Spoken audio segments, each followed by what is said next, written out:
I am so happy to be here, and it's been wonderful in preparing for today's conversation to look at past conversations that have been a part of the series. I have been really moved by the commitment to really develop and implement long-term training programs for all of you educators to really create a nuanced understanding of how anti-Semitism really manifests itself throughout the world, whether it be in social settings, political settings, economic settings. And so today, my hope is that I can add something a little bit more nuanced to your understanding, and that's about the Latin American Jewish experience in that context.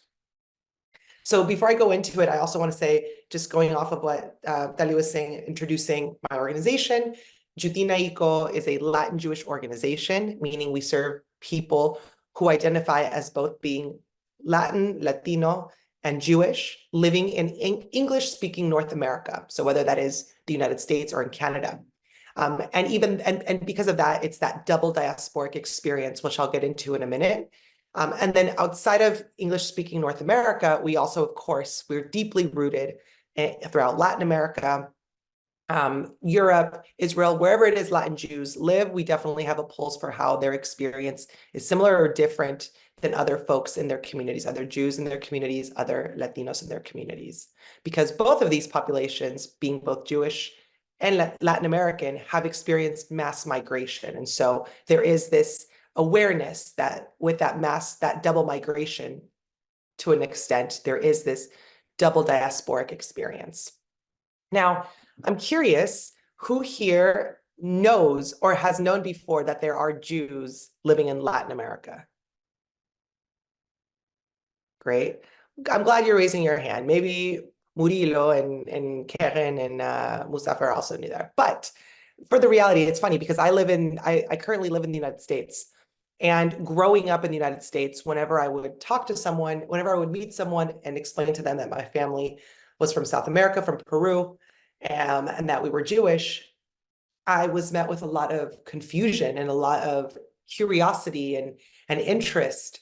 And I'm talking about Jews who were confused and curious and interested, not other people. So just to show an example of, at times, in a place like the United States, which has the largest community as a country of Jews outside of Israel, there is still at times for many other reasons, a lack of understanding of truly how diverse global Jewish people are, right? And the United States is a neighbor to Latin America, right? It has a lot of Latin American migration. So I start that with a little bit of just wanting to preface that as Latin Americans, and when I talk about Latin Americans today, I'm specifically talking about people who were impacted by the Ibero Peninsula, which is Spain and Portugal, meaning that we typically serve English, Spanish-speaking and Portuguese-speaking Latin America. Okay, and that's because of a particular experience around migration and colony with these two empires and being much more closely related. So I'll also add that piece. Okay, so my goal as well for today is really to ensure that you all understand what it means to be holding a unique dual identity, such as the one that the Latin Jewish community does. I want to be able to provide you insight into the historical and contemporary ties between Latin Jewish communities and Israel. I also want to bring about awareness of how historical narratives in the Americas have impacted Jewish identity, Latin America specifically, recognition of the diversity within Latin Jewish communities and their varied perspectives on Israel, and an appreciation for complex dynamics that Latin Jewish communities navigate in relation to global Jewish issues. So that's a little bit of a break overview. So with that, I want to be able to just kind of go in straight into identity and heritage. So the concept of dual identity, as I was mentioning earlier, is that, as I mentioned, being someone who is acutely aware that they are one thing and something else at minimum, meaning there could be other elements to their one identity. I know you've had a session before with my friend, Dr. David Schraub, who talks specifically about intersectionality. This is similar to that. This is the exact same thing, intersectionality showing up in a dual identity, specifically in a dual diasporic identity, meaning that you have a longing or an understanding recently of what migration has looked like in your family. In terms of the historical overview of Jews in Latin America, I do think this is important. Oftentimes people will ask me, so when is it that Jews arrived to Latin America? Or they'll ask me, oh, right, there was a lot of Jews, if they know a little bit more, that migrated to Latin America during World War II. I think those are two, as I mentioned, two of the most common questions I have, in addition to, I didn't know that, the statement, if I don't know there were Jews in Latin America. But just to be able to say, we know that there were early settlements of Jews in Latin America, in the sense that Jewish migration to Latin America began shortly after the Spanish and Portuguese Inquisitions. So during the Spanish and Portuguese Inquisitions, Jews were given a time period to say, you've got this much time to convert, or you have to leave. Hey, I'm sure you probably have spent some time thinking about this or learning about this. Some names that are connected to this experience for folks who were forcibly that were forced to convert to Christianity is conversos. People now talk about conversos in a little bit more of a positive light or in a curious light, but back in the 15th century, it was a very negative term. So if you were noted as converso, it's almost like you were noted as wearing secondhand clothes, or someone who was shopping at Forever 21 or H&M, like someone that wasn't going to actually, you were just trying to be something that you were not actually. It was seen as an insulting thing. And don't get me wrong, I love secondhand clothes and H&M and Forever 21. Actually, I don't like H&M and Forever 21. Fast fashion is not good. But just to give you an example of there was always ways in which people were trying to make people feel lower than where they were. So we see hierarchies always being built and social classes continuously being made throughout history and time. The other name that sometimes we hear is crypto Jews, meaning they were potentially that they converted to Christianity, but they were internally in their homes practicing Judaism. Conversos and crypto Jews don't necessarily mean the same thing. Truly, they were conversos who converted to Christianity and really wanted to be seen as Christians, but we're not. We're still being seen as Jews. So I think that that's something to note. They're not the same experience, where crypto Jews really were trying to maintain a level of Jewishness. So both of these communities fled to the Americas. Because it was the Inquisition, there were no Jewish communities that were built. So we know that this existed based on immigration or emigration from the Iberian Peninsula, some registries. We know this from some discovered mikvot throughout Latin America, but there's a lot more questions than there are answers. But I think it is important to understand that there is a start there. During the 17th century, Dutch colonies also impacted the way in which Jews came to the Americas. During the Inquisition, a lot of Jews, including my family, moved from the Iberian Peninsula to the Netherlands, to Amsterdam. And as a result of the Dutch colonies in the Americas, we saw a number of Jews moving to Recife in Brazil, which was at one point solely, for 20 years, was a Dutch colony. Then, of course, we have later on that we see Curacao and Suriname. But these communities are important because in Recife, in this bubble, which is now a part of northern Brazil, there was the first synagogue that ever opened up in the Americas. So Kahal Zur Israel, which is in Recife, it's a beautiful synagogue. It's now a museum. It wasn't always operating because when it became part of the Portuguese control, the Inquisition was active again, but it's still standing there. And so if you have the opportunity to visit, I highly recommend going there so you can see that history and how it's been preserved. In the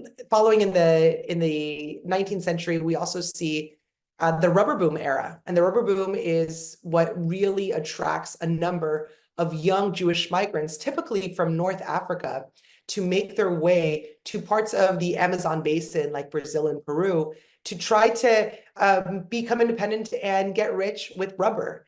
The majority of people who migrated here were men, young men, unmarried men, or men who said they would be gone from their families for a short bit and stayed their entire lives in this Amazon basin.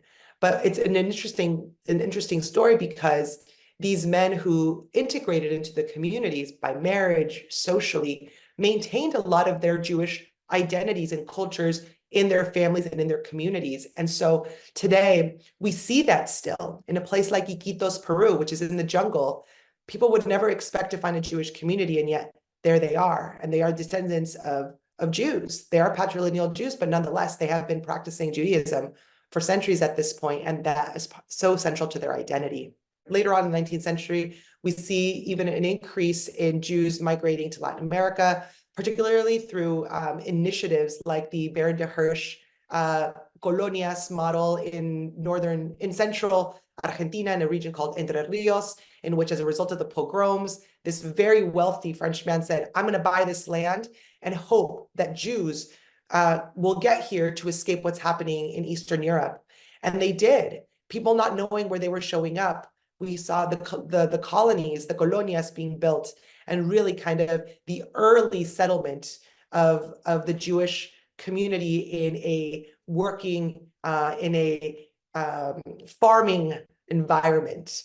And that also saw, as a result of that massive migration from Eastern Europe, people started to know this is where my family is going. So they started to, not really knowing where Argentina was, know that that was a place for potential immigration if they were to leave their country, wherever it was that they were living in Eastern Europe.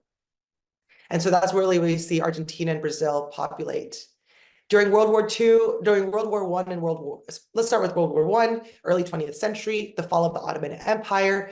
This is a very significant part of the Jewish story in Latin America, because with the fall of Ottoman Empire, we see Jews and non-Jews scrambling to go somewhere new, okay? And so I think this is important because it also lays the foundation for a place like Chile. And Chile, which is where my grandmother was from, was a community that was heavily populated by the end of the 1920s by a number of Jews and a number of what would then became known as Palestinians, so actually like Christian and Muslim Arabs from the fall of from the Ottoman Empire. And during this time, everyone was known as Turks because they were all coming from the Ottoman Empire, whether you were Jewish or whether you were Christian or whether you were Muslim. If you came from that region with an Ottoman passport, you were under this term. And to be fair, socially speaking, we were a lot more tied to each other back then. We did business together, we socialized together. We didn't marry one another because we still had our own covenant, our own ritual around that, but we were much more closely related. And I want to put a pin there because that's gonna be a part of the story that I get into in a little bit later. Then of course, during the Holocaust era, right before it starts to begin, we see this massive migration of people fleeing persecution. So Argentina, Brazil, Mexico, they received the majority of the immigrants. They're also the three countries that have the largest Jewish migration in Latin America, or Jewish population in Latin America. And a funny anecdote here is that in the old Ottoman Empire, the Jewish communities spoke local languages, but also spoke Ladino within their own communities. And Ladino is a pan-Mediterranean language that comes from old Spanish, like medieval Spanish. And so it sounds a lot like Spanish. And so when these Jewish communities were making their way to places like Mexico and Argentina, and they arrive and they hear so many people speaking Spanish, their first assumption is what? What do people think maybe their first assumption might be? I'm curious. There are many Jews here already. Something. Yes, exactly. Everyone here is Jewish. Oh my gosh, everyone's speaking Ladino or their own version of Ladino because they knew that, Ladino was a pan-Mediterranean language. And so like how they spoke it in Turkey was different than how they spoke it in Greece and how they spoke it in Sarajevo, but they felt everyone here is Jewish. Also, some people thought we made it to Jerusalem. Like here we are, like we made it to like the land. And so that was like a very early, it was like, I think a moment of heart softness for so many of them being like, oh, we made the right choice. Like we came to the right place. And I think that that's just indicative of part of that story. And then post-Holocaust era, of course, after World War II, many Holocaust survivors find their refuge in Latin American countries. People weren't letting Jews in a lot of different places. In the Dominican Republic, for example, it was the only country that actively admitted Jews to their country. And there was a lot of reasons behind this, mostly a racial reason, where the dictator at the time, Trujillo, felt that by bringing in more Europeans, regardless of their religious background, it was going to be better for the country, who he thought was struggling with a racial problem. There was a lot of racism that was rooted in his dictatorship. And so that was really the reason behind that migration. So it's interesting to know those pieces, because Latin America, that was still becoming, they had just become independent, or were nation building. They were desiring something specific. And for them, European culture felt much more attractive than a lot of the local indigenous communities. And that's an important thing to know, because that also causes tension in community, and is part of the reflection that a lot of us Jewish community members have to be doing. Lastly, when it came to the integration challenges of our communities, it's important to say that not everyone spoke Ladino, so there was a lot of cultural and linguistic integration challenges.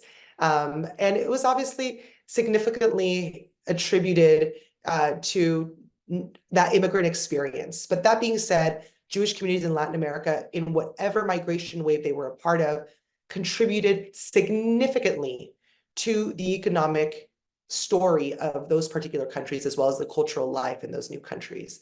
So they established synagogues, community organizations, and they also really enriched the Jewish cultural landscape. So Yiddish theater, for example, was huge in both Argentina and Buenos Aires and Mexico.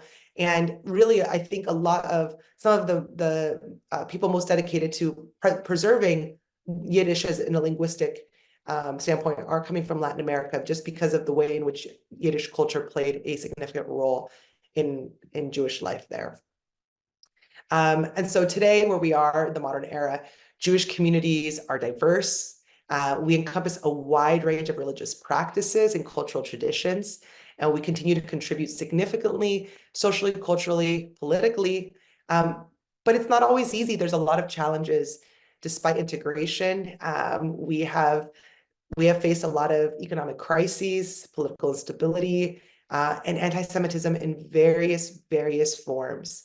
And I think that that's so central to know, is that we have a big role in the becoming of the different Latin American countries. And at the same time, there is a level of complexity that cannot be ignored.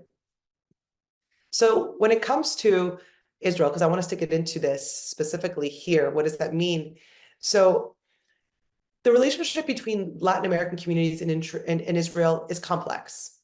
It's rooted, I will say, in a shared history and cultural identity, as with regards of people wanting to become independent, with regards of people migrating. I think Latin Jewish communities really see themselves reflected in the becoming of Israel as well, and the hardships that they experienced. But it's also very complex, as I mentioned, and it's multifaceted. Latin American Jews have often maintained a strong and cultural and emotional bond with Israel. And I want us to pause here and think a little bit about how Zionism as an ideology differs depending on where you are. Think in the United States. In the United States, and I can speak to this in this aspect, we are a country that the Jewish community is largely taught through a Zionist lens, meaning you're taught to have a positive relationship with Israel. Like, that is the goal of most educators who have that framework. And I would say growing up in the 90s and in the early 2000s, that was an important part of Jewish identity. But also, I think the fact that the United States has lived through so much war and has been so active in a military complex, that the support of Zionism also has this like heavy, strong, if I were to give it a character trait, masculine, like defensive force. And so Zionism is encompassed in that way, and like hidden in that way.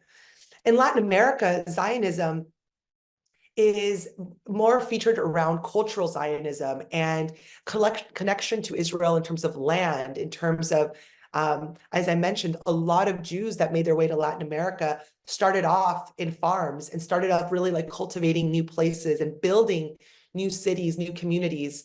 And that really gave them a land first feel for Israel. And it gave them this sense of this, like, so the original socialist kibbutzim movement of like, here we are coming together, we are going to revive our people, we are surviving. And while there is this steadfast commitment to all other parts of Israel, there is this romanticism that is different in Latin America than it is in North America, than it is in different parts of Europe. And I think there's so many factors that influence that. One, it's the migration stories of Jews to Latin America and how is that they adapted to this country that was being built. I think another piece of it is just Latin culture. There's things, telenovelas are these soap operas that really are fundamental to how people think about love and connection and community. And I think that also teaches a lot of Latin Americans how to express themselves. And I know Turkish people know this too, because you guys have the Latin Americans are obsessed with Turkish telenovelas right now. Everyone's like, oh my gosh, they're on Netflix. So thank you, Turkey, for also contributing to that, the drama of telenovelas. But I think it's an important thing. I'm not saying this as a joke. I do think the way in which Latin Americans are taught to think about love has also infiltrated the way in which Zionism is expressed. Similarly, I was talking to one of my friends who's a rabbi from Argentina, and he was sharing, what taught me about faith more than anything is football, soccer. And so really being able to, like, time after time, like, have this unwavering, like, love and support in a way that is just childlike, that also informs how I think about Israel and Zionism. And it was a really beautiful way to think, wow, there are differences, even though we're on this Western Hemisphere together and we share a lot of similarities around Zionism. There's cultural realities and similarities and differences that inform also the way in which Latin America thinks about Zionism and connects to Zionism. And I wanted to mention that because it's unique to Latin America. And so, whereas to say, like, what other things that I mean by that is in terms of the past history around Latin American and diplomatic relations, many Latin American countries established diplomatic relationships with Israel shortly after its creation in 1948. And over the years, these relationships have included cooperation in areas such as trade, technology, agriculture, military affairs. It also has led to economic partnerships. It's led to cultural exchanges, and also immigration and aliyah. Aliyah is the Hebrew word for to rise up, which is synonymous with immigrating to Israel. And there has been consistent patterns of immigration to Israel from Latin America, with many, many Latin Jews making aliyah, which has also influenced the way in which having that direct tie in which people see Israel through this, like, familiar lens. I have to note, though, that just as there's so much Jews making aliyah to Israel, there's also a really large portion of Latin Jews returning to their Latin American countries because they just feel like that's who they are. That's how they feel most connected. There's a really cool documentary about this. And I don't know it off the top of my brain because I will follow up because it's a very cool story as well, but it still ties this movement of worlds. Of course, there's political challenges throughout Latin America. There's a lot of things that have taken place in Israel and Palestine that have deeply impacted the way in which Latin America connects to Israel at different points in time. I mentioned Chile earlier. Chile has the largest Palestinian community outside of Palestine.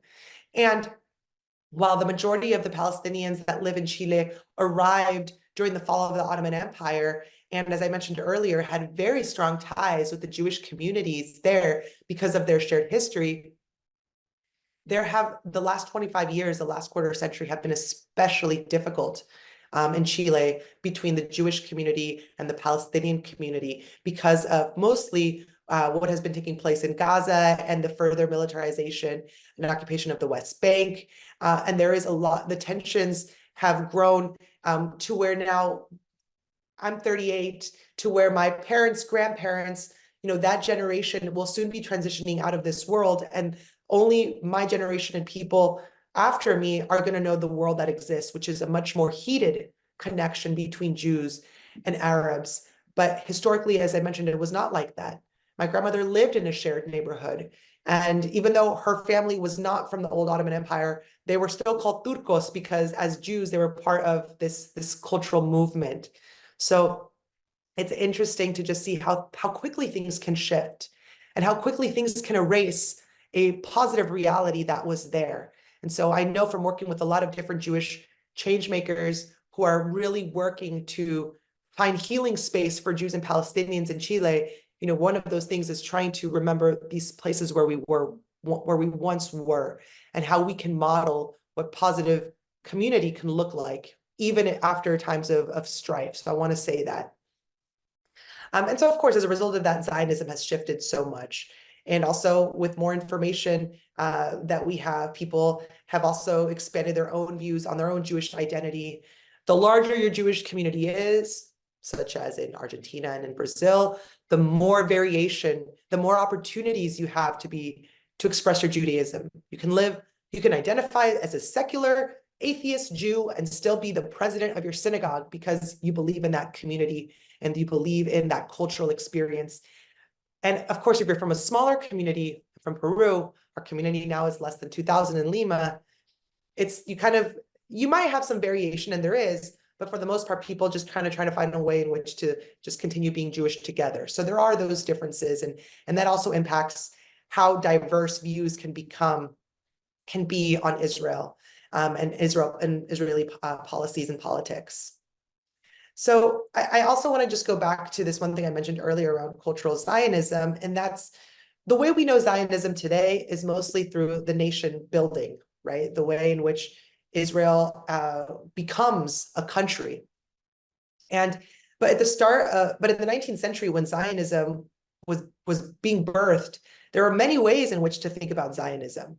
One of those ways was cultural Zionism. Like, what is the role of us, wherever it is that we're living in the world, to revive a commitment to ritual, a commitment to studying Jewish, whether it be Torah, history, perhaps not necessarily in a religious context, but in a responsibility as a Jewish people context.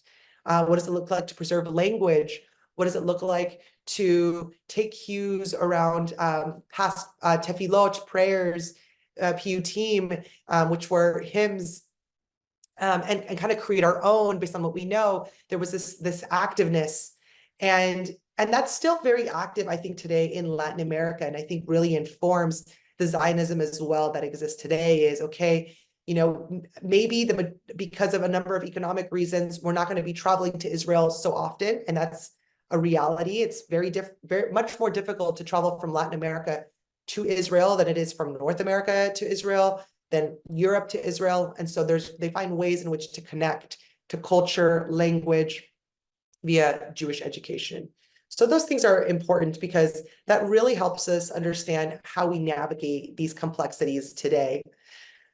Some other things that I want to add that I haven't already is the Latin identity is a complex identity. Latin Jews are not just Jews from Latin America. So I know I've been talking up until now about Jews from Latin America, but actually, as I mentioned earlier, I work with Latin Jews in North America. And Latin Jews of North America, yes, a big chunk of them, if we look at our community, a large percentage of them are Jews who came from Latin America, who know what Jewish community in Latin America is like. And there's a number of different Jews that are also Latino living in Latin America. Those are Jews who have one Jewish parent, one non-Jewish parent, typically the non-Jewish parent being Latino, Latin American. And so their whole life has been about trying to figure out, am I more Jewish in this context? Am I more Latin in this context? Can they come together? Can I mix them? There's a lot of negotiation that takes place internally for them. We've got Latin Jews who were born in Latin America and were adopted by white Jewish families, typically in North America. And so they have a very strong foundation around Judaism because many of them grew up in a Jewish home, with doing traditional Jewish American things like going to Jewish camp, Jewish youth groups. And so it's been more their discovery around their Latino identity that has been newer to them, or has been complex for them. And lastly, we've got Jews who didn't grow up Jewish, and now live very rich Jewish lives. So whether that is through conversion, whether that is through discovering they were Jewish and are wanting to return to that background, to that history, there's many ways in which to be Latin and Jewish today. And as a result of that, there's many ways in which we look at Israel. And there's many ways in which other concepts that are important to our community impact the way we look at Israel and Zionism. And two of the big things I'm thinking about are a sense of colony and colonization and indigeneity. So the Americas, we know, is a region that was, all of the Americas was impacted by colonization, was impacted by migration, free migration and forced migration. So slavery was a big part of our story as well. Inquisition was a big part, so escape. And of course, the other migration, which was willing and economic opportunity, came through there. So we've got a lot of different competing reasons, not necessarily competing, but different reasons in terms of how people got to Latin America, to the Americas. And colonization became the way in which it functioned, right? So we know that enslaved people were brought over. Africans were brought over to the Americas and were made as enslaved people. So they were made to be slaves. And that really fed into an economic ideology that was fed by colonization. And over the last century, but even more so the last quarter century, there has been a heightened awareness around what it takes that we are a colonized people, and what does it look like to decolonize? What does it look like to understand how even in today's world, we still center European identity or white identity as being at the height of our hierarchical expression, the expression of society, and how is Blackness seen at the bottom of it and everything in between. And so I think like being indigenous, being mixed race, being Jewish falls within all of these hierarchical experiences. And I think that's important because in the United States, colony and decolonization is important language and it's complex for Latin Americans. Similarly, indigeneity, questions around indigeneity. Whose land is this? Whose land is this? Who was here first? Who has ownership to this land? That's a big struggle for a lot of indigenous cultures around Latin America and in North America. And that's also been a part of our conversation as Latin Americans. And I think this is important because those two words, colonization or settler colonialism and indigenous, are words that have been used to describe oftentimes as in opposition to Israel and in opposition to Zionism, as the reasons why we should be opposed. And I say we in terms of peoplehood, not just necessarily Latin Jews or Latin folks in general, but it hits differently for Latin Americans because those two words are so connected to the experience and the struggle of so many Latin Americans. And I think that since October 7th, our Latin Jewish community has gathered many times to be in community and to process so much of what has taken place, and so much also to process what that means for us and how language triggers us in different ways. When people talk about colonialization of the region, colonizing Palestine, when people talk about who's more indigenous to the land than others, there is this internal struggle for so many people who feel conflicted by the language being used, a language that they can feel so clearly in one context, now being used in a way that feels like they're on the other side, right? And so it's a very confusing place for so many people. I have to say that I do think both concepts are very different. I don't think we can take one thing that took place in the Americas and try to transport it and say, this is exactly what's taking place here. But I just wanted to say those pieces because I think it does make it more complex for so many people. And now more than ever in this round, unfortunately, of war, this conversation is louder than ever. And I think also the racial uprisings of 2020, which was a reckoning for our global community that really started in the United States around anti-Blackness in the way it exists, I think a lot of things related to that struggle were again copied and pasted to the struggle taking place in Israel and Palestine today, and making and really and how I want to say that is Arabs, Palestinians specifically, being labeled then as the people of color that are oppressed, and Jews as the antithesis to that, which would be seen as the white supremacist entity that is oppressing. And I think that that's a very complex, I don't believe in that copy and paste theory for many reasons. One, the Israeli community, the Jewish community in Israel, more than 50% of the population that's there, if they were living in the United States, where race is actually, where ideas around race were really born, would be seen as people of color. And so it erases, it whitewashes Jewish culture, it erases global Jewish identity, and it's complex. I'm bringing this up to just say it's very complex, and Latin Jews are thinking about it all the time in a different way. And so right now we are in a time of crisis, but we've been here before, and even though we've been here before, I hope that we can never be here again. So I don't want to make this feel and say that this is natural, this is going to always happen. I really believe that anti-Semitism is man-made, meaning humans have made it. It's not natural. It's not like a flower that grows in the summer or in the spring. We make it, humans make it, meaning humans can stop it. And right now in moments of crisis, especially those involving Israel, the bonds of the global Jewish community there are bonds there, and there are complex bonds. They're being put to the test. I hold a lot of complex grief. I'll talk personally for myself. I hold a lot of complex grief. On October 7th, a number of Latin Americans were killed. A number of Latin Americans have been taken hostage. The Bibas family, which has the youngest hostage, is an Argentine-Israeli family. I hold a lot of pain for that. I hold a lot of pain for what's happening in Gaza. I hold a lot of pain for what's happening in the West Bank. I know we can have better days, and I hold a lot of complex grief. And I know, like myself, so many other people do as well. But this is what I'm trying to say. Our solidarity is being put to the test. And unlike other times before, I do think that there is new language that is impacting the way in which we look at what's taking place today. So I spoke for 42 minutes. There is a lot that I shared, but I want to be able to let you all ask me some questions as well relating to this work. My hope was to translate a lot of big concepts into concepts that you could share with others, so that hopefully, it doesn't stay here, but really translates to other important conversations with students, with peers, with colleagues.